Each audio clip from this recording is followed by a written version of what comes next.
जय हिंद साथियों। देखिए भाई, पीईटी के लिए भारत का भूगोल और विश्व का भूगोल जो थ्योरी है पूरा आपका 4 मैराथन में कंप्लीट करा दिया गया है। तो आज जो हम लोग करेंगे भारत का भूगोल से related most important 100 question complete करेंगे। यदि भाई आपने थ्योरी नहीं देखा है तो देरी किस बात का, अभी जाए वीडियो के नीचे डिस्क्रिप्शन में उसका लिंक है, उसे ज़रूर देखिए। भाई कोई बात नहीं, अगर आपने थ्योरी नहीं देखा है तो भाई कोई ज़रूरी भी नहीं है। अगर आप इतना 100 क्वेश्चन कर लेते हो तो भाई आपको सारे के सारे क्वेश्चन यहीं से आपको देखने को मिलेंगे।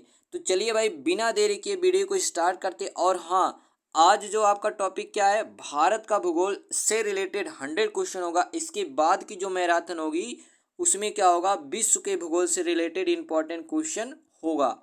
तो चलिए, पहला क्वेश्चन क्या कह रहा है, स्टार्ट करते हैं हम लोग।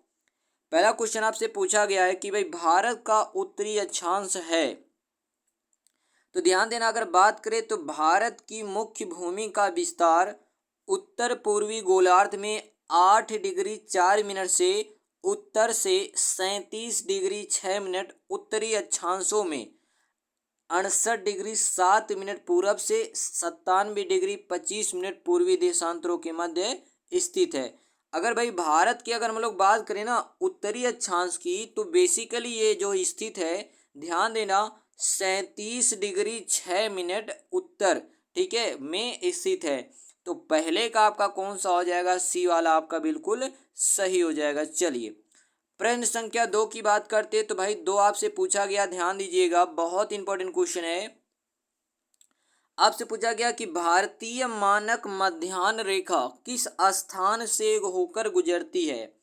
तो भाई भारतीय, ध्यान देना, किसी देश अथवा क्षेत्र विशेष में किसी एक मध्यवर्ती देशांतर के स्थानीय समय को पूरे देश अथवा क्षेत्र का समय मान लिया जाता है, जिसे मानक समय कहते हैं। और भारत का मानक समय रेखा 82.5 डिग्री, ठीक है, कितना, 82.5 डिग्री पूर्वी देशांतर माना जाता है, जो कि इलाहाबाद के नैनी से होकर गुजरता है। कहाँ से होके गुजरता है, तो भाई इलाहाबाद के नैनी से होके गुजरता है। यानी कि आपका कौन सा हो जाएगा, डी वाला सही हो जाएगा, ठीक है, इलाहाबाद आपका हो जाएगा। तो भारत का मानक समय जो कहाँ से होके गुजरता है, इलाहाबाद के नैनी से होके गुजरता है, जो कि 82.5 डिग्री पूर्वी देशांतर रेखा है। 2 का हो जाएगा डी। चलिए, प्रश्न संख्या 3 की बात करते हैं। तो भाई 3 में आपसे पूछा गया, निम्नलिखित में से कौन सा अक्षांश भारत से होके गुजरता है। तो भारत से होके जो गुजरता है वो कौन सा है, तो याद रखिएगा, कर्क रेखा। कौन सा है, कर्क रेखा। जो भाई कर्क रेखा है वो भारत के बीचों बीच से गुजरता है और ये 8 राज्यों से होकर गुजरता है। इसको हमने थ्योरी में पढ़ा था। वो कौन कौन से राज्य हैं, तो गुजरात, राजस्थान, मध्य प्रदेश, छत्तीसगढ़, झारखंड, पश्चिम बंगाल, त्रिपुरा और मिजोरम है, ठीक है। तो 3 का आपका कौन सा आ जाएगा, बी वाला सही हो जाएगा। चलिए, प्रश्न संख्या 4 की बात करते हैं। तो भाई 4 आपसे पूछा गया, कर्क रेखा किस राज्य से होकर नहीं गुजरती। तो अभी अभी हमने ऊपर बताया आपको, ठीक है। तो याद रखिएगा, जो कर्क रेखा है ये उड़ीसा से होकर नहीं गुजरता। कहाँ, उड़ीसा से होकर नहीं गुजरता, ठीक है। 4 का हो जाएगा सी। प्रश्न संख्या 5 आपसे पूछा गया, निम्नलिखित में से किस राज्य से होकर कर्क रेखा नहीं गुजरती। सेम क्वेश्चन है। अब यहाँ पे देखना, कर्क रेखा की अगर बात करें तो ये भाई उत्तर प्रदेश से होके नहीं गुजरता है। बाकी कितने राज्यों से होकर गुजरता है, 8 राज्यों से, गुजरात, राजस्थान, मध्य प्रदेश, छत्तीसगढ़, झारखंड, पश्चिम बंगाल, त्रिपुरा और मिजोरम। 5 का हो जाएगा आपका ए वाला सही। चलिए, 6 आपसे पूछा गया, ध्यान देना, क्षेत्रफल की दृष्टि से भारत का सबसे बड़ा राज्य कौन सा है। तो याद रखिएगा, क्षेत्रफल की दृष्टि से जो भारत का सबसे बड़ा राज्य कौन सा है, तो भाई राजस्थान है। कौन है, राजस्थान है। राजस्थान के बाद जो आपका आता है वो कौन सा है, मध्य प्रदेश। उसके बाद कौन सा है, तो याद रखिएगा, महाराष्ट्र। उसके बाद कौन सा है, तो भाई उत्तर प्रदेश है। तो राजस्थान, मध्य प्रदेश, महाराष्ट्र, उसके बाद कौन सा है, उत्तर प्रदेश है। चलिए, तो 6 वाले की अगर ऑप्शन की बात करते हैं तो सबसे बड़ा राज्य कौन सा हो जाएगा क्षेत्रफल की दृष्टि से, तो भाई आपका हो जाएगा कौन सा, राजस्थान हो जाएगा, ठीक है। कौन सा, राजस्थान, बी वाला सही हो जाएगा। चलिए, प्रश्न संख्या 7 आपसे पूछा गया है, भारत में कितने राज्य हैं। भारत में कितने राज्य हैं? तो भाई अगर वर्तमान समय की बात करें तो भारत में कुल कितने राज्य हैं? तो 28 राज्य हैं और 8 केंद्र शासित प्रदेश हैं। ठीक है, याद रखिएगा। 7 का हो जाएगा ए वाला सही हो जाएगा। प्रश्न संख्या 8 आपसे पूछा गया है कि भाई भारत में कुल डॉट डॉट केंद्र शासित प्रदेश हैं। तो भाई अगर वर्तमान में बात करें ना तो भारत में कुल 8 केंद्र शासित प्रदेश है। कितने हैं? 8। तो ऑप्शन नंबर डी बना लीजिएगा 8। तो कितने हैं केंद्र शासित प्रदेश? 8 है। और कितने राज्य हैं? 8 केंद्र शासित प्रदेश हैं। 8 का हो जाएगा आपका डी वाला सही हो जाएगा। चलिए प्रश्न संख्या 9 आपसे पूछा गया है, निम्नलिखित में से कोई एक भारत का सबसे छोटा राज्य है। तो भारत का सबसे जो छोटा राज्य, अगर क्षेत्रफल के अनुसार आपसे पूछता है, क्षेत्रफल के अनुसार भारत का सबसे छोटा राज्य कौन सा है? तो गोवा है। परंतु ऑप्शन में गोवा तो है नहीं, तो हम लोग क्या ले लेंगे? जनसंख्या के आधार पे सबसे छोटा राज्य कौन सा है? सिक्किम है। ठीक है, अगर आपसे पूछता भाई क्षेत्रफल के अनुसार तो आप क्या लगा देते हैं? गोवा। परंतु जनसंख्या के आधार पे तो आपका कौन सा हो जाएगा? सिक्किम हो जाएगा। आगे बात करते हैं, भारत का कौन सा राज्य तीन ओर से नेपाल, चीन तथा भूटान से घिरा हुआ है? अगर हम लोग बात करते हैं प्रश्न संख्या 10, तो याद रखिएगा भारत का राज्य कौन सा? पश्चिम बंगाल, अरुणाचल प्रदेश, सिक्किम या मेघालय। तो भाई कौन सा होगा? तो याद रखिएगा भारत का जो सिक्किम राज्य है, जिसकी राजधानी क्या है? गंगटोक है। इसकी सीमा उत्तर तथा पूर्व में चीन से, पूर्व में भूटान से, पश्चिम में नेपाल से तथा दक्षिण में ये पश्चिम बंगाल से घिरा हुआ है। तो 10 का हो जाएगा सी वाला सही हो जाएगा। आपसे पूछा गया प्रश्न संख्या 11, भारत का सुदूर पश्चिमवर्ती स्थान किस राज्य में है? तो याद रखिएगा जो पश्चिमवर्ती स्थान है वो कहाँ पे है? गुजरात, जिसको क्या बोलते हैं? गौरमोता या गौरमोती बोलते हैं। ठीक है, ठीक है, याद रखिएगा। चलिए तो यहाँ पे अगर बात कर लेते हैं तो ध्यान देना, एक पॉइंट की बात करते हैं हम लोग, ध्यान देना। सबसे उत्तर वाला जो पॉइंट है उसको बोलते हैं इंदिरा कॉल। ठीक है, नीचे वाले को बोलते हैं इंदिरा पॉइंट जो कि ग्रेट अंडमान में है। पूरब वाला क्या है? किबिथू या वालांगू है। ठीक है, और यहाँ पे क्या है? तो भाई सरकरीक या गौरमोता। ठीक है, इधर वाला अरुणाचल प्रदेश में, इधर वाला पूरब वाला अरुणाचल प्रदेश, पश्चिम वाला गुजरात में, उत्तर वाला जम्मू कश्मीर, और नीचे वाला कहाँ पड़ेगा? तो भाई ग्रेट अंडमान में। और अगर आपसे पूछता है भारत की मुख्य भूमि का दक्षिणतम बिंदु, तो आप कहिएगा क्या? कहिएगा कन्याकुमारी। ठीक है, चलिए आगे बात करते हैं प्रश्न संख्या 12 की। तो भाई 12 आपसे पूछा गया है कि भाई कौन सा राज्य तीन ओर से बांग्लादेश से घिरा हुआ है? तो वह कौन सा राज्य है? तो आप कहिएगा तीन ओर से घिरा, त्रिपुरा। कौन सा है? त्रिपुरा। जो भारत का त्रिपुरा राजधानी है, सॉरी त्रिपुरा राज्य है, ये बांग्लादेश से तीनों ओर से घिरा हुआ है। याद रखिएगा 12 का हो जाएगा कौन सा? सी वाला सही हो जाएगा। आगे देखना प्रश्न संख्या 13 की बात करते हैं। तो भाई 13 में आपसे कहा गया उत्तराखंड, उत्तर प्रदेश, बिहार, पश्चिम बंगाल और सिक्किम की सीमाएं किस देश के साथ मिलती हैं? तो याद रखिएगा 13 में ये नेपाल के साथ सब लोग सीमा बनाते। किसके साथ? नेपाल के साथ सीमा बनाते हैं। 13 का हो जाएगा आपका बी वाला सही हो जाएगा। प्रश्न संख्या 14 की बात करते हैं। 1947 में भारत के स्वतंत्र होने से पहले कौन सा शहर उड़ीसा की राजधानी था? तो भाई स्वतंत्रता पूर्व ध्यान देना, उड़ीसा की राजधानी क्या थी? कटक थी। क्या थी? कटक थी। परंतु स्वतंत्रता के बाद अब क्या हो गई है? वर्तमान में क्या है? भुवनेश्वर है। प्रेजेंट टाइम में उड़ीसा की राजधानी क्या है? भुवनेश्वर है। परंतु बिफोर इंडिपेंडेंस, स्वतंत्रता के पहले क्या थी? तो कटक थी। याद रखिएगा 14 का हो जाएगा बी वाला सही हो जाएगा। प्रश्न संख्या 15 आपसे पूछा गया, ध्यान देना। चंडीगढ़ किन दो राज्यों की जुड़वा राजधानी है? तो याद रखिएगा पंजाब एवं हरियाणा। ठीक है, पंजाब एवं हरियाणा की राजधानी क्या है? चंडीगढ़ है। आगे बात करते हैं प्रश्न संख्या 16 आपसे पूछा गया गंगटोक किस राज्य की राजधानी है? तो भाई सिक्किम की राजधानी क्या है? गंगटोक है। ठीक है, यहाँ पे अगर बात करें नागालैंड की राजधानी कोहिमा है, मेघालय की क्या है शिलांग है, अरुणाचल प्रदेश की क्या है ईटानगर है। ठीक है, तो 16 का हो जाएगा ए वाला, याद रखिएगा। चलिए आगे बात करते हैं, हम लोग प्रश्न संख्या 17 की बात करते हैं। चलिए तो भाई 17 आपसे देखिए क्या पूछा गया है, भारत के निम्नलिखित में से किस राज्य की सीमा म्यांमार से नहीं लगती है।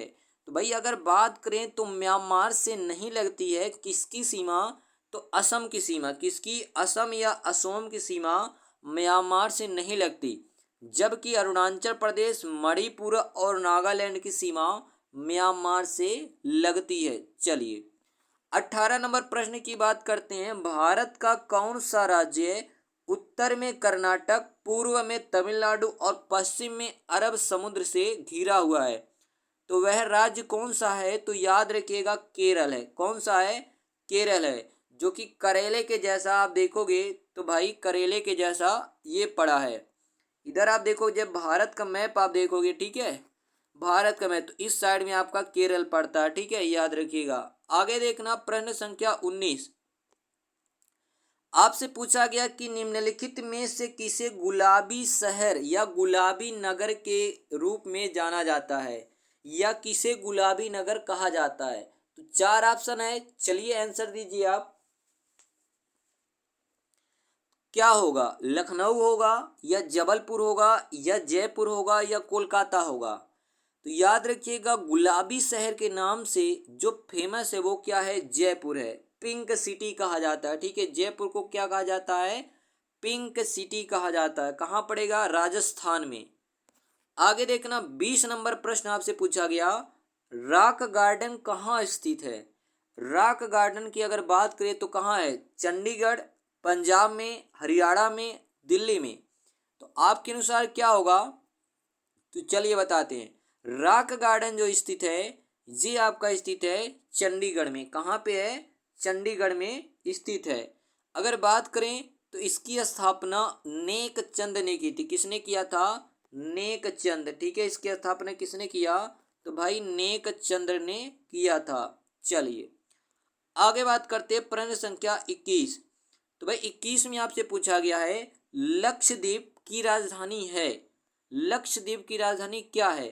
तो याद रखिएगा 21 का आपका हो जाएगा ए, लक्षद्वीप की राजधानी क्या है, कवारत्ती है। ठीक है, बाकी अगर बात करें तो भाई यहाँ पे रांची किसकी है, तो झारखंड की राजधानी होती है रांची। पोर्ट ब्लेयर अंडमान निकोबार, आइजोल है मिजोरम। ठीक है, चलिए 22 आपसे पूछा गया है, अरब सागर में स्थित भारत के द्वीप समूह का नाम बताइए। तो भाई अरब सागर में स्थित जो भारत का द्वीप है वो कौन सा है, लक्षद्वीप है। कौन सा है, लक्षद्वीप है। तो 22 का याद रखिएगा कौन सा आपका हो जाएगा, ए वाला आपका सही हो जाएगा। क्या हो जाएगा, ए वाला, क्या, लक्षद्वीप। ठीक है, आगे बढ़ते हैं प्रश्न संख्या 23 आपसे पूछा गया है, लक्षद्वीप डॉट डॉट में स्थित है। कहाँ पे स्थित है, तो याद रखिएगा 23 का हो जाएगा आपका कौन सा, ध्यान देना कौन सा हो जाएगा, डी वाला, अरब सागर में स्थित है। लक्षद्वीप कहाँ है, अरब सागर में स्थित है। प्रश्न संख्या 24 आपसे पूछा गया है, भारत में सांस्कृतिक परिचित्र। ठीक है, ध्यान देना, भारत में सांस्कृतिक परिचित्र कौन तैयार करता है। तो ध्यान देना कौन तैयार करता है, तो याद रखिएगा 24 का आपका हो जाएगा बी, सर्वे ऑफ इंडिया। ठीक है, भारत में सांस्थित परिचित्र कौन तैयार करता है, सांस्थितिक परिचित्र कौन तैयार करता है, तो सर्वे ऑफ इंडिया। 24 का हो जाएगा आपका बी। 25 में आपसे पूछा गया है, भारत का, ठीक है, भारत की सबसे ऊंची चोटी कौन सी है। सबसे ऊंची चोटी कौन सी भारत की, तो भाई K2 है। कौन सी है, K2 है, याद रखिएगा। 25 का हो जाएगा बी। यहाँ पे माउंट एवरेस्ट क्या है, तो विश्व की सबसे ऊंची चोटी माउंट एवरेस्ट 8,848 मीटर इसकी ऊंचाई है। ठीक है, चलिए तो भाई भारत की सबसे ऊंची चोटी कौन सी है, K2। दूसरी वाली कौन सी है, कंचनजंगा। 25 का हो जाएगा बी। 26 में आपसे पूछा गया है, भारत का सबसे ऊंचा स्थान कौन सा है। तो भाई भारत का जो सबसे ऊंचा स्थान है वो कौन सा है, तो याद रखिएगा 26 का हो जाएगा सी, कंचनजंगा हो जाएगा। क्या हो जाएगा? कंचनजंगा आपका हो जाएगा सही आंसर। ठीक है, सी वाला सही हो जाएगा। 27 आपसे पूछा गया है, विंध्याचल श्रेणी में ऊंची चोटी कौन सी है? विंध्याचल श्रेणी में ऊंची चोटी कौन सी है? तो याद रखिएगा कौन सी है? गुडविल चोटी है। कौन सी है? गुडविल चोटी क्या है? विंध्याचल में सबसे ऊंची चोटी है। चलिए आगे बात करते हैं। 28 में आपसे क्या पूछा गया है, भारत की सबसे पुरानी पर्वत श्रृंखला कौन सी है? तो भाई अरावली। कौन सी है? अरावली है सबसे पुरानी पर्वत श्रृंखला। प्रश्न संख्या 29 की बात करते हैं। तो भाई 29 में आपसे पूछा गया है, ध्यान दीजिएगा, हिमालय के सबसे दक्षिण भाग को क्या कहा जाता है? हिमालय के सबसे दक्षिणी भाग को क्या कहा जाता है? तो याद रखिएगा 29 का हो जाएगा आपका ए। क्या कहा जाता है? शिवालिक कहा जाता है। ठीक है, क्या कहा जाता है? शिवालिक कहा जाता है। आगे देखना, प्रश्न संख्या 30 आपसे कहा गया है कि भाई पूर्वी घाट और पश्चिमी घाट जहाँ पे मिलते हैं उसको किस नाम से जाना जाता है? तो याद रखिएगा नीलगिरी पहाड़ियों पर। कहाँ मिलते हैं ये? नीलगिरी पहाड़ियों पर, जिसको कार्डमम की पहाड़ियाँ भी कहते हैं। 30 का हो जाएगा आपका डी वाला। 31 आपसे पूछा गया, शिवालिक की पहाड़ियाँ किस राज्य में स्थित हैं? तो जो शिवालिक की पहाड़ियाँ हैं ये अरुणाचल प्रदेश, भूटान, पश्चिम बंगाल, नेपाल, उत्तराखंड एवं हिमाचल प्रदेश में विस्तृत हैं। ठीक है, तो भाई ए वाला आपका सही हो जाएगा।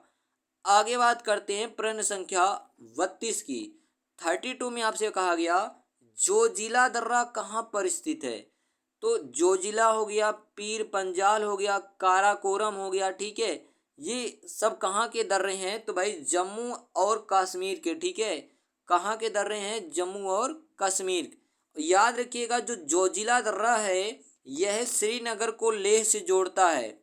यहाँ राष्ट्रीय राजमार्ग संख्या फर्स्ट डी स्थित है। ठीक है, 32 का हो जाएगा डी। 33 आपसे पूछा गया है, निम्नलिखित भारतीय शहरों में किसमें वार्षिक तापांतर अधिकतम है? वार्षिक तापांतर किसमें अधिकतम है? तो याद रखिएगा 4 ऑप्शन में से आपका हो जाएगा कौन सा? बी वाला सही हो जाएगा, दिल्ली। दिल्ली में क्या है? वार्षिक तापांतर अधिकतम पाया जाता है। प्रश्न संख्या 34 आपसे पूछा गया है, चलिए, दक्षिण पश्चिमी मानसून कब आता है? तो भाई भारत में जो सबसे ज़्यादा बारिश होता है दक्षिणी पश्चिमी मानसून के द्वारा ही होता है। और ये कब प्रवेश करता है? तो याद रखिएगा बी, मई से सितंबर। ठीक है, ये प्रवेश करता है। आगे देखना, दक्षिणी पश्चिमी मानसून के समय आर्द्र पवनें कहाँ बहती हैं? तो याद रखिएगा इस समय जो आर्द्र पवनें होती हैं ये बहती कहाँ पे हैं? तो याद रखिएगा समुद्र से स्थल की ओर। कहाँ बहती हैं? समुद्र से स्थल की ओर। 35 का हो जाएगा आपका बी वाला सही हो जाएगा। प्रश्न संख्या 36 आपसे पूछा गया, उष्णकटिबंधीय वर्षावन कहाँ पाए जाते हैं? तो याद रखिएगा 4 ऑप्शन यहाँ पे, अंडमान निकोबार द्वीप समूह में, जम्मू और कश्मीर में, बिहार में, हिमाचल प्रदेश में। कहाँ पे पाई जाती हैं? तो याद रखिएगा ये पाई जाती हैं अंडमान निकोबार द्वीप समूह में पाई जाती हैं। आगे देखना 37 आपसे पूछा गया, इनमें से उष्णकटिबंधीय हरित वन का कौन सा क्षेत्र है? 4 ऑप्शन है, पश्चिमी घाटी में, या पूर्वी घाटी में, या पश्चिमी हिमालय पर, या मध्य प्रदेश में। तो 37 का याद रखिएगा ए, पश्चिमी घाटी में। कहाँ पे? पश्चिमी घाटी में उष्णकटिबंधीय हरित वन पाए जाते हैं। 38 आपसे पूछा गया, वनों के वितरण को दिखाने वाले मानचित्र कौन से होते हैं? तो वो कौन से होते हैं? तो 38 का हो जाएगा आपका बी, थीमेटिक होती हैं। कौन सी? थीमेटिक होती हैं। चलिए 39 आपसे पूछा गया है, निम्नलिखित में से किसे केवलादेव घाना वर्ल्ड सेंचुरी के नाम से भी जाना जाता है? तो पहले बात ध्यान देना, घाना पश्चिमी बिहार कहाँ है? तो राजस्थान में है। ठीक है, और ये ध्यान देना 39 का आपका हो जाएगा, ध्यान देना 39 का जो इन्होंने दिया है, ध्यान देना कौन सा? भरतपुर राष्ट्रीय उद्यान। घाना पश्चिमी बिहार को भरतपुर राष्ट्रीय उद्यान के नाम से भी जाना जाता है, जो कि कहाँ पड़ेगा, राजस्थान में पड़ेगा। कहाँ पे, राजस्थान में। आगे देखना, हेलेन चक्रवात से प्रभावित किया, हेलेन चक्रवात ने प्रभावित किया किसे, तटीय आंध्र प्रदेश को, तटीय उड़ीसा को, तटीय कर्नाटक को या केरल को। किसे प्रभावित किया, तो 40 का याद रखिएगा ए, तटीय आंध्र प्रदेश को। किसे, तटीय आंध्र प्रदेश को। ए वाला आपका सही हो जाएगा। आगे देखिएगा, 41 में आपसे पूछा गया है कि भाई भारत की 3 महत्वपूर्ण नदियों का स्रोत हिमालय स्थित मानसरोवर झील के निकट है। बताइए ये कौन कौन सी नदियां हैं जिनका उद्गम मानसरोवर झील के निकट है। तो 41 का याद रखिएगा, कौन सा, बी वाला। कौन कौन सी नदी है, तो ब्रह्मपुत्र है, सतलुज है और सिंधु है। ठीक है, ब्रह्मपुत्र हो गया, सतलुज हो गया और कौन सा हो गया, सिंधु हो गया। 41 को हो जाएगा आपका बी वाला। चलिए, प्रश्न संख्या 42 आपसे पूछा गया, निम्न में से कौन सी नदी हिमालय के परे की नदी है, हिमालय के परे की नदी है। तो याद रखिएगा 42 का आपका हो जाएगा सी। कौन सी नदी है, सतलुज नदी। ये हिमालय के परे की नदी, यानी कि हिमालय से नहीं निकलती। 43 आपसे पूछा गया है, ब्रह्मपुत्र नदी भारत में सर्वप्रथम कहाँ से प्रवेश करती है। तो याद रखिएगा ये सर्वप्रथम जो प्रवेश करती है वो अरुणाचल प्रदेश से प्रवेश करती है। ब्रह्मपुत्र नदी का उद्गम तिब्बत के दक्षिण में मानसरोवर के निकट आंगसी नामक हिमनद से हुआ है। आरंभ में यह तिब्बत के पठारी इलाके में यांगुल सांगपो नाम से 1700 किलोमीटर तक पूर्व की ओर बहती है, जिसे बाद, ठीक है, जिसे बाद नामचा वारवा के पास दक्षिण पश्चिमी की दिशा में मुड़कर भारत के अरुणाचल प्रदेश में प्रवेश करती है।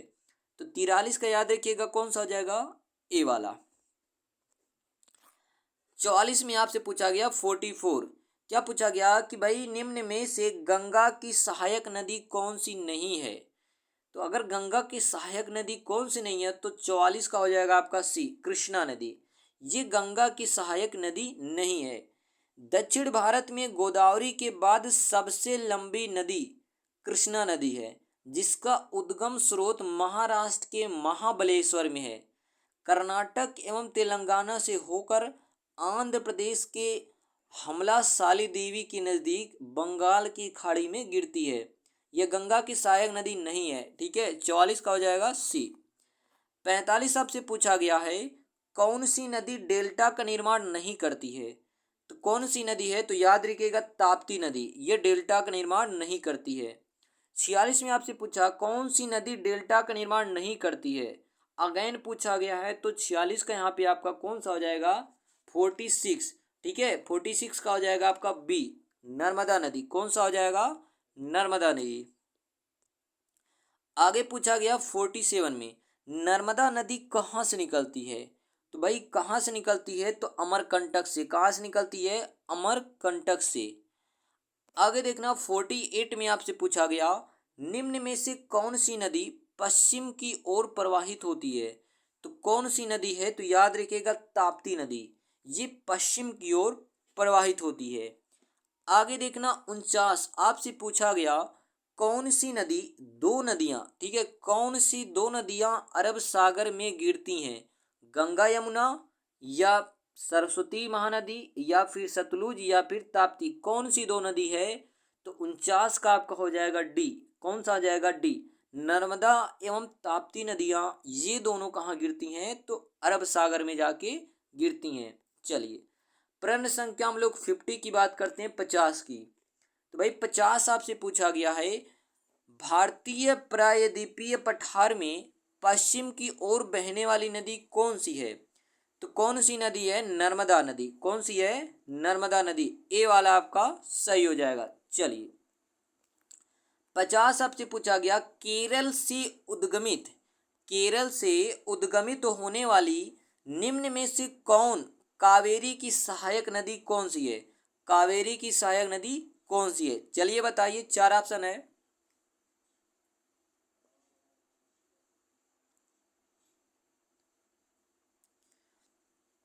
चलिए कौन सा आपने लगाया? यदि आपने डी वाला लगाया है तो आप बिल्कुल सही हो, ठीक है, बिल्कुल आपका सही है, ठीक है। चलिए आगे बात करते हैं। प्रश्न संख्या 52 आपसे पूछा गया, चंबल नदी किन राज्यों से होकर बहती है? तो भाई जो चंबल नदी की बात करें तो उत्तर प्रदेश, मध्य प्रदेश और राजस्थान से होकर बहती है। तो इस प्रकार आपका कौन सा हो जाएगा? सी वाला सही हो जाएगा, उत्तर प्रदेश, मध्य प्रदेश और राजस्थान, ठीक है। आगे बात करते हैं हम लोग। चंबल नदी मध्य प्रदेश में महू के निकट विंध्य श्रेणी के जनापाव पहाड़ी से उद्गमित होती है, ठीक है, याद रखिएगा। 53 की बात करते 53, महानदी का प्रमुख भाग किस राज्य में बहता है? तो महानदी का प्रमुख भाग जो बहता है ये 53 का हो जाएगा ए, छत्तीसगढ़ में। और याद रखिएगा हीराकुंड बांध महानदी पे ही बना है, ठीक है, जो कि उड़ीसा में है। आगे देखना, विदिशा किस नदी के तट पर स्थित है?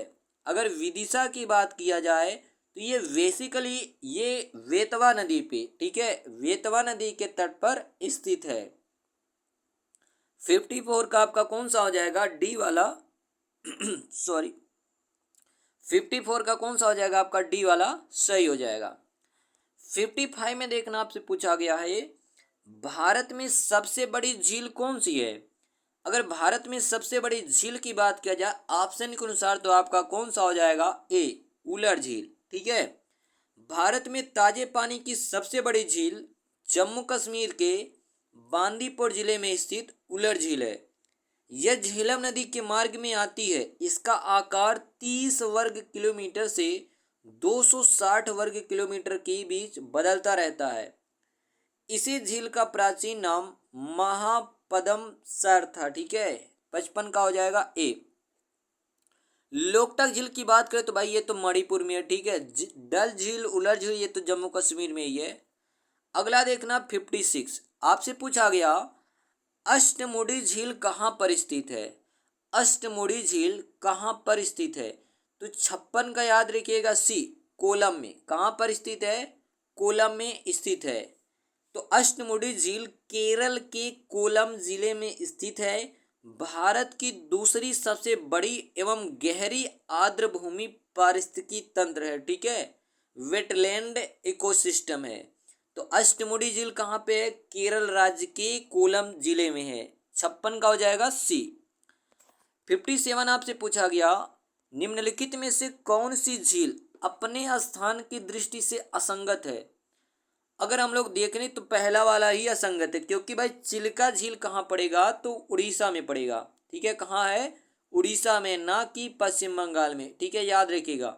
बाकी जो यहाँ पे दिया है उलर झील जम्मू कश्मीर में सही है, सांबर झील राजस्थान में सही है, और लोनार झील कहाँ पड़ेगा? महाराष्ट्र में, ये भी सही है। जबकि भैया चिल्का झील कहाँ पड़ेगा? उड़ीसा में।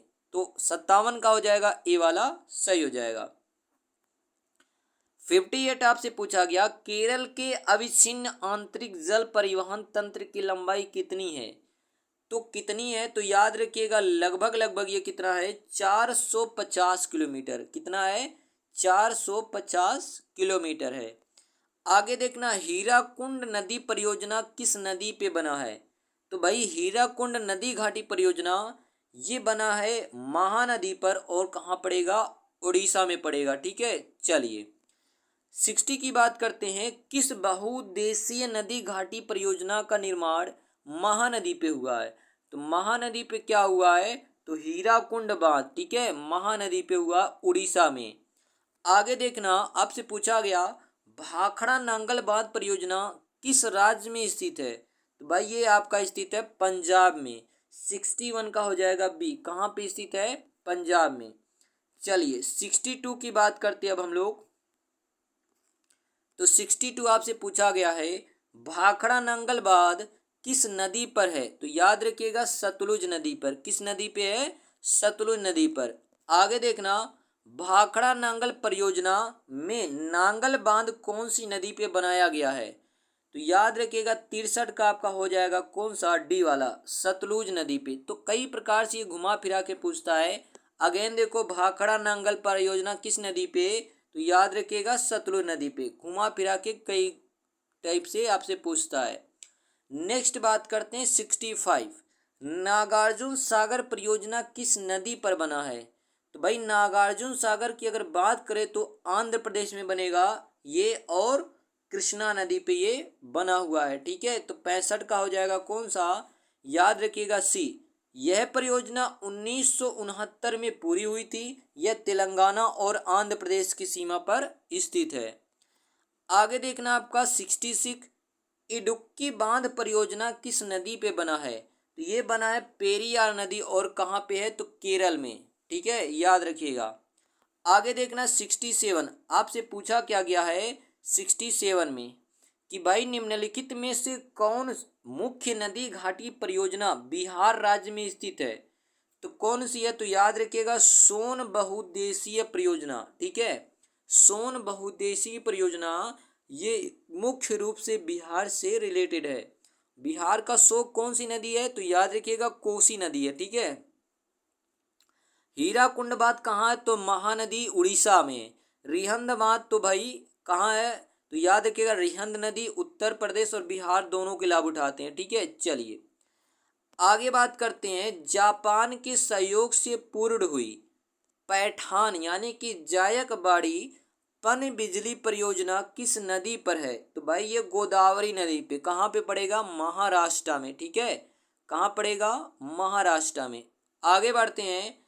इंदिरा सागर बांध निम्नलिखित किस नदी पर बनाया गया है? तो इंदिरा सागर बांध किस नदी बनाया गया? तो नर्मदा नदी पे। 69 का आपका हो जाएगा सी।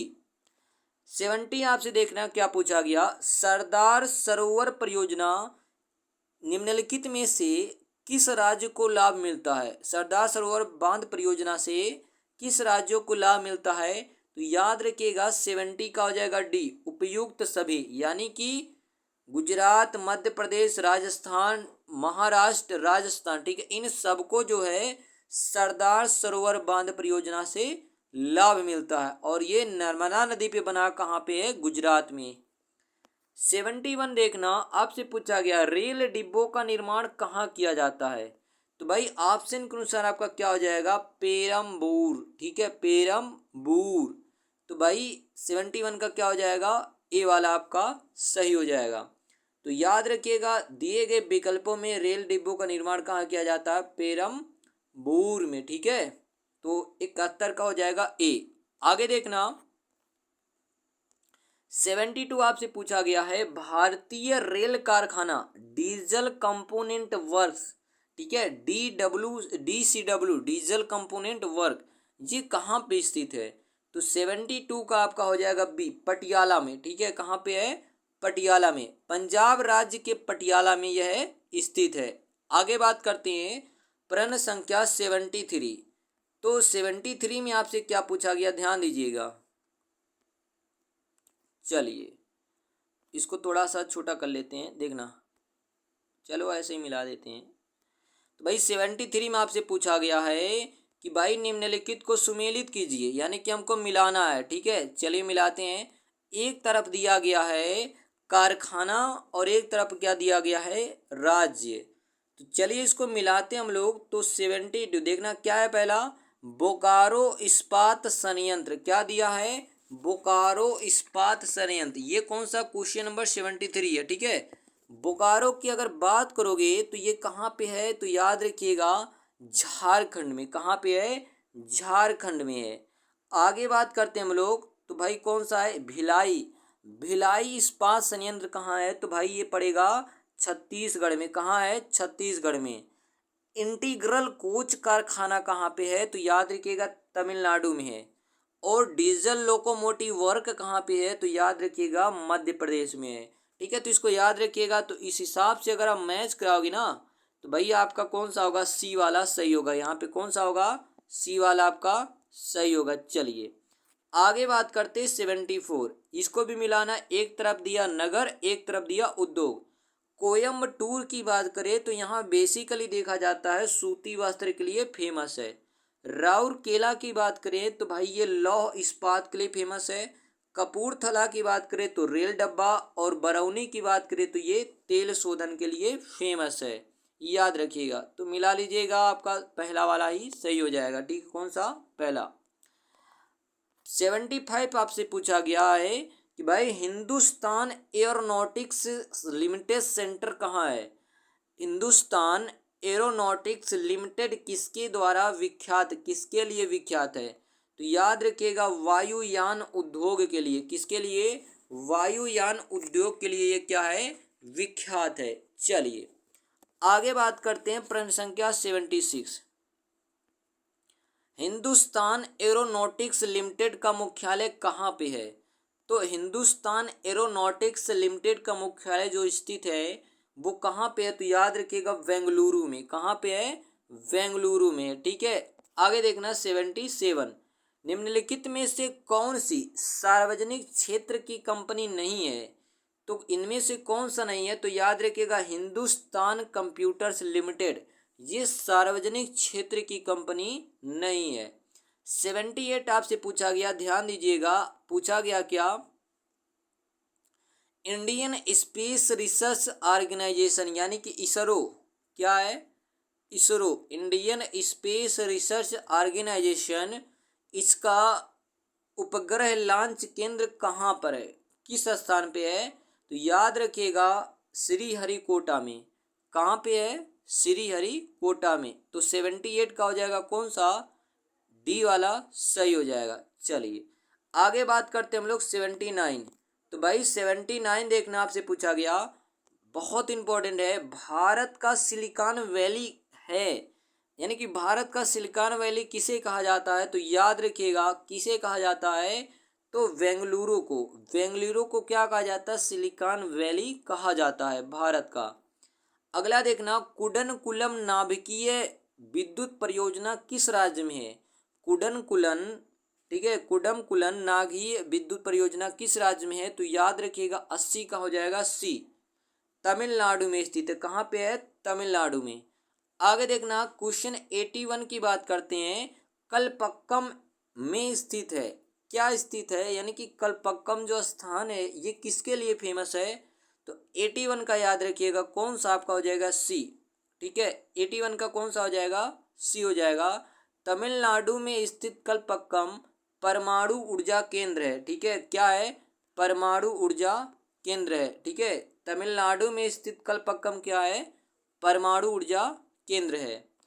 अगला देखना, कलपक्कम कहाँ पे? अभी अभी आपको बताया ये तमिलनाडु में। कहाँ पे है? तमिलनाडु। डी वाला आपका सही हो जाएगा। नेक्स्ट देखना 83 आपसे पूछा गया, Kothagudem thermal power project, Kothagudem thermal power project dot dot में स्थित है, यानी कि किस राज्य में स्थित है? तो याद रखिएगा ये आपका स्थित है आंध्र प्रदेश में। ठीक है, प्रश्न काल के दौरान ध्यान देना, प्रश्न काल के दौरान कोटकुलम thermal power station Andhra Pradesh राज्य में स्थित था। कहाँ पे स्थित था? तो आंध्र प्रदेश राज्य में स्थित था। ठीक है, परंतु वर्तमान में ध्यान देना तेलंगाना राज्य के गठन के बाद अब ये कहाँ पे है? तो तेलंगाना में है। ठीक है, जब प्रश्न पूछा गया उस समय ये कहाँ पे था? आंध्र प्रदेश। लेकिन जब तेलंगाना राज्य स्थापित हो गया तो वर्तमान में ये कहाँ पे है? तो याद रखिएगा तेलंगाना में। ठीक है, कहाँ है? तेलंगाना में है। ठीक है, चलिए 84 की बात करते हैं। तो आपसे पूछा गया भारतीय अर्थव्यवस्था में परिवहन का मुख्य साधन क्या है? तो परिवहन का जो मुख्य साधन है वो आपका क्या है? तो याद रखिएगा रोडवेज है। क्या है? रोडवेज है, परिवहन का मुख्य साधन है। आगे बात करते हैं, भारत में लगभग 52 लाख किलोमीटर सड़क नेटवर्क है, जो विश्व में दूसरा सबसे बड़ा सड़क नेटवर्क है। ठीक है, याद रखिएगा। आगे देखना 85 की बात करते हैं, स्वर्ण चतुर्भुज सुपर राजमार्गों का रखरखाव किसके द्वारा किया जाता है? तो किसके द्वारा किया जाता है? तो याद रखिएगा ये किया जाता है हमारा डी NHAI द्वारा। ठीक है, NHAI द्वारा ये किया जाता है। क्या कहोगे? NHAI द्वारा किया जाता है। किसके द्वारा? NHAI, यानी कि क्या हो जाएगा? National highway authority of India, national highway authority of India के द्वारा स्वर्ण चतुर्भुज सुपरमार्गों का रखरखाव किया जाता है।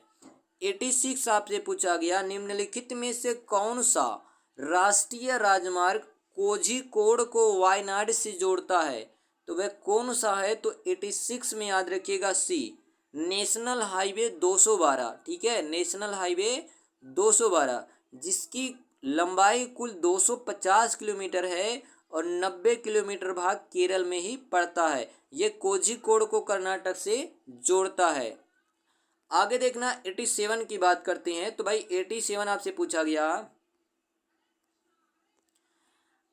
NH47A जो कुंडनूर से प्रारंभ होता है भारत में सबसे छोटा राजमार्ग है। इसकी लंबाई कितनी है? तो इसकी लंबाई भैया है 6 किलोमीटर। कितना है? 6 किलोमीटर। 87 का हो जाएगा डी। NH7A नया नाम इसका क्या है? नया नाम क्या है? 966B जो केरल के कुंडनूर से प्रारंभ होता है भारत का सबसे छोटा राजमार्ग है। आगे देखना 88 आपसे पूछा गया एयर इंडिया एक्सप्रेस का मुख्यालय कहाँ पे है? तो एयर इंडिया एक्सप्रेस का जो मुख्यालय ये है कोच्चि में। ठीक है, कहाँ पे है? कोच्चि में। ठीक है, चलिए आगे बात करते हैं 89 छत्रपति शिवाजी राष्ट्रीय, ठीक है, छत्रपति शिवाजी अंतर्राष्ट्रीय हवाई अड्डा कहाँ पे स्थित है? तो ये स्थित है मुंबई में। कहाँ पे स्थित है? मुंबई में स्थित है। 90 की बात करते हैं हम लोग। निम्न राज्यों में से किसमें रेलवे लाइन नहीं है? तो कहाँ पे नहीं है? तो भाई मेघालय में। मेघालय में क्या नहीं है? रेलवे लाइन नहीं है। 90 का हो जाएगा सी। 91 की बात करते हैं। भारत में पहला रेलवे टर्मिनल कौन सा था? तो क्या था? बोरी बंदर। क्या था? बोरी बंदर पहला था। ठीक है, 91 का हो जाएगा बी। याद रखिएगा भारत में जो पहला ट्रेन चला 1853 में 34 किलोमीटर मुंबई से थाड़े के बीच, और किसके समय में? डलहौजी के समय में। 92 की बात करते हैं। तो भाई भारत में राष्ट्रमार्गों को नए नंबर देने की योजना कब से प्रारंभ हुई? तो याद रखिएगा 92 का आपका हो जाएगा कौन सा? बी, 2010 से। कब से? 2010 से। 93 आपसे पूछा गया निम्न में से कौन सा कथन जेब्रा क्रॉसिंग के संदर्भ में सत्य है? तो कौन सा कथन है? तो याद रखिएगा यहाँ पे हो जाएगा 93 का बी। क्या है? यह पैदल यात्रियों को सड़क पार करने में मददगार होती है। पैदल यात्रियों को सड़क पार करने में क्या होती है? मददगार होती है। चलिए आगे बात करते क्वेश्चन 94 की। तो भाई 94 आपसे पूछा गया भारत को कितने पिन विभागों में बांटा गया है? भारत को कितने पिन विभागों में बांटा गया है? तो याद रखिएगा डी वाला ऑप्शन बना लीजिएगा 9, और यही सही हो जाएगा। भारत को कुल मिला जुला के ध्यान देना 9 पिन विभागों में बांटा गया है। जो पिन होता है ये 6 डिजिट का होता है। ठीक है, तो 94 का याद रखिएगा डी 9। कितने पिन विभागों में बांटा गया है? 9। आगे बात करते हैं 95 आपसे पूछा गया निम्न में से अंतरिक्ष अनुसंधान क्षेत्र में कार्यशील संगठन या एजेंसी का संक्षिप्त नाम क्या है? तो संक्षिप्त जो नाम है वो क्या है? इसरो है, इंडियन स्पेस रिसर्च ऑर्गेनाइजेशन। 1969 में इसकी स्थापना हुई थी। कब? 1969 ईस्वी में इसकी स्थापना हुई थी। मुख्यालय कहाँ है? तो बेंगलुरु है। आगे बात करते हैं 96 भारतीय राष्ट्रीय, ठीक है, भारतीय नागरिक उड्डयन का जनक किसे कहा जाता है? तो कहा जाता है JRT टाटा। ठीक है, JRT टाटा को कहा जाता है। यानी कि जहांगीर, पूरा नाम क्या है इनका? ध्यान देना, पूरा नाम जहांगीर रतन जी दादा भाई टाटा भारत के प्रसिद्ध उद्योगपति थे। इन्हें ही देश में पहली वाणिज्यिक विमान सेवा टाटा एयरलाइन शुरू करने का श्रेय दिया जाता है। ठीक है, याद रखिएगा। 97 आपसे पूछा गया दक्षिण रेलवे का मुख्यालय कहाँ पे है? तो भाई दक्षिण रेलवे का जो मुख्यालय ये कहाँ है भैया? चेन्नई में। कहाँ पे है? चेन्नई में। आगे देखना भारत का सबसे लंबा राष्ट्रीय राजमार्ग कौन सा है? तो भाई NH44 है। कौन सा है? NH44 है। याद रखिएगा जो पहले NH7 के नाम से जाना जाता था। ठीक है, इसकी लंबाई कुल 2369 किलोमीटर है और ये याद रखिएगा उत्तर प्रदेश के वाराणसी से तमिलनाडु के कन्याकुमारी को जोड़ता है। 99 की बात करते हैं, 99 भारत में पहली मेट्रो रेल किस शहर में चली थी? तो पहली मेट्रो रेल जो चली वो कहाँ चली थी? कोलकाता में, ठीक है। जबकि पहली ट्रेन कहाँ चली? मुंबई से थाने के बीच, ठीक है। आगे बात करते हैं आज के लास्ट क्वेश्चन की। 100 आपसे पूछा गया है, क्या बहुउद्देशीय नदी परियोजनाएं आधुनिक भारत के मंदिर हैं? किस नेता द्वारा यह तुलना किया गया था? तो याद रखिएगा जवाहरलाल नेहरू द्वारा। किसके द्वारा? जवाहरलाल नेहरू द्वारा यह तुलना किया गया था। तो यहाँ पे आपका मोस्ट इम्पोर्टेंट जो कि 100 क्वेश्चन भारत का भूगोल का था कंप्लीट होता है। कल के मैराथन में हम लोग क्या करेंगे? तो विश्व का भूगोल से रिलेटेड जितने भी इम्पोर्टेंट क्वेश्चन बनेंगे वो हम लोग कंप्लीट करेंगे। और हाँ, इसका अगर आपको पीडीएफ चाहिए तो भाई वीडियो के नीचे डिस्क्रिप्शन में टेलीग्राम का लिंक है, आप जाइए टेलीग्राम ज्वाइन करिए और इसका पीडीएफ आराम से आप ले सकते हो। तो भाई स्वस्थ रहें, स्वच्छ रहें, मिलते हैं अगले वीडियो में। तब तक के लिए धन्यवाद, टाटा बाय बाय।